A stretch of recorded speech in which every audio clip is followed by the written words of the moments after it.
most recent news coming from Movement Mortgage is that in 2022, the loan limits are going to be adjusted to cap out at 625,000.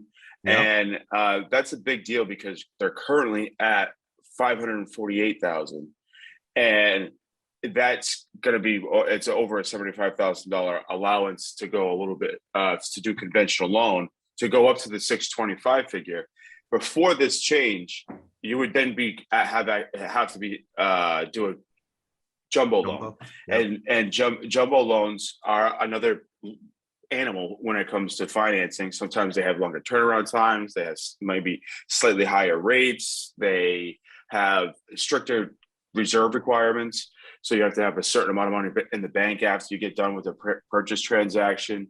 So jumbo financing is a little bit more difficult, or a little bit harder for some people to qualify for, and they would have a much easier time in a conventional mortgage. So now Movement is doing this early release program where it's 625 now. There are some restrictions. You have to have at a minimum of 660 FICO, then your loan to value is capped at 80%.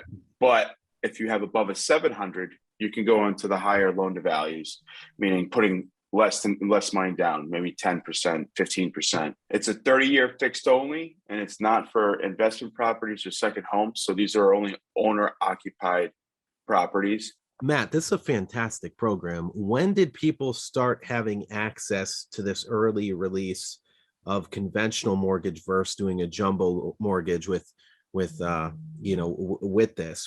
Mortgage?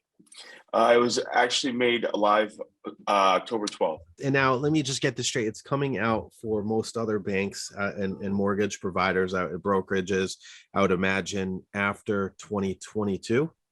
Yeah, throughout the whole country, they're expecting to have the loan limits increased to 625 for the entire country, as far as a general banking requirement. But Movement's done this, has made it capable of getting a little early release to it, so that the restrictions will loosen once 2022 comes around, and banks will have an easier time to get customers to get approved for it. So we've added a couple of layers to it to make it a little safer before the actual full announcement. Pretty soon all banks will be able to have access to it, and we're fortunate enough to have the early release of it.